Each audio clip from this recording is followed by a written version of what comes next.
Bonjour, je vais faire pas mal d'envieux parmi les lecteurs de Pif Gadget, ceux qui sont restés de grands enfants, car j'ai entre les mains le célèbre couteau de Raon. Raon, l'un des personnages emblématiques de Pif Gadget. Souvenez-vous.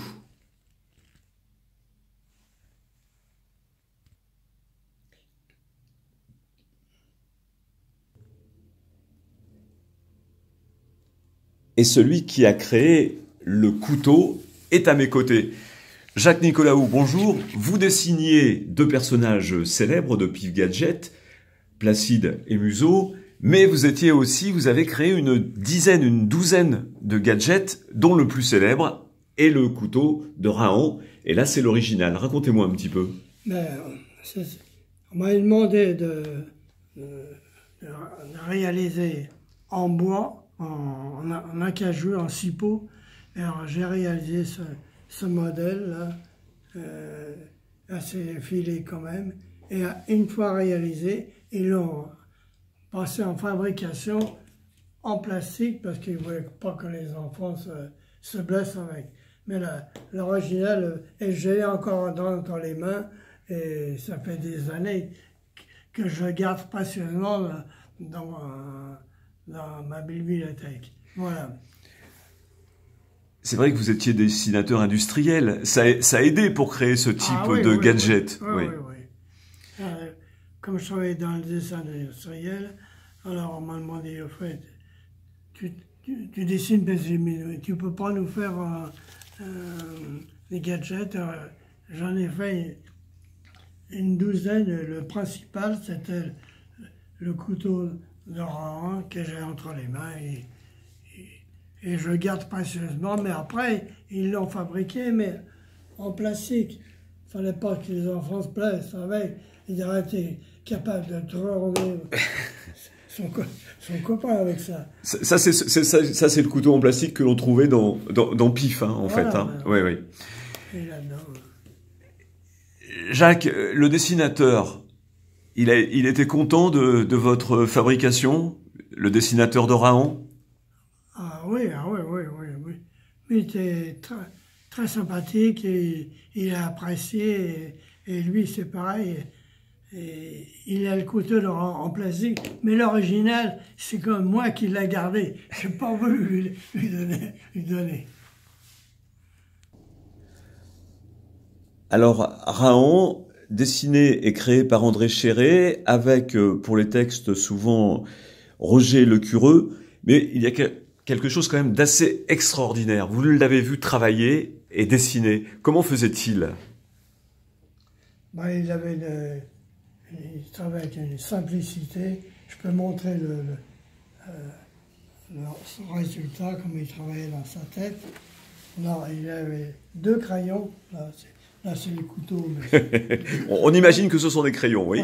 Alors, la page, une grande page blanche, il dessinait la tête de Raon,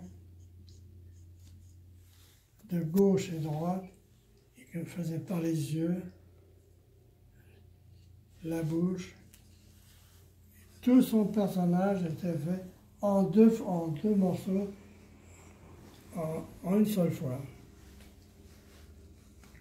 Il dessinait Raon des deux mains. Des deux mains.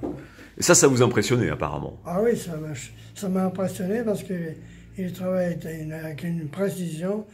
Son cerveau, ainsi dire, il s'est partagé en deux. Quand je voyais la tête de Raon en deux exemplaires, c'est-à-dire, ça terminait. Il aurait me dit, alors, t'es satisfait avec ça? Ben oui, je suis plutôt très ému, j'ai fait comme ça, parce que tu te défends vraiment bien. Et je garde ce gars en mémoire qui est d'une simplicité et un coup de plume extraordinaire. Comment vont Placide et Museau? Ils se portent bien encore, je les vois là, avec vous, hein? Oui, mais ça, ces deux compagnons, ils me lâchent pas d'une semaine. Je me lève le matin, il faut que je dessine déjà Placide et Museau. Ça fait 40 ans que ça dure 40 ans que ça dure. 40 ans que ça dure. Là, j'étais invité une journée, deux jours de dédicace, et les gens ne revenaient pas. Vous dessinez toujours, ben j'ai oui. Ces deux personnages, ils me lâchent pas, et puis moi, et eux non plus. Voilà. À bientôt 89 ans, hein, Jacques, on peut le dire. Ouais. 90 passé, c'est 89, mais et encore ma plume à la main, qui est collée des fois. J'arrête pas de l'enlever. Mais ça, quand même, ma femme elle dit, mais lâche-nous la jambe un peu, il faut. Dernière question. Ces deux personnages, est-ce que vous avez votre chouchou ou pas vraiment? Vous les aimez tous les deux pareil? On m'a posé la question de savoir si j'aimais plutôt Placide, le gourmand, le dormeur au museau, qui est l'asticote, le renard, et toujours en train de l'asticoter. Et moi, les deux, ouais, le plus sympa. Par contre, quand on posait la question aux enfants, on préférait Placide ou museau. Alors, ils disaient ça. On préfère museau parce que le gros, là, il est toujours en train d'asticoter. Et moi, pour moi, il n'y a pas de différence.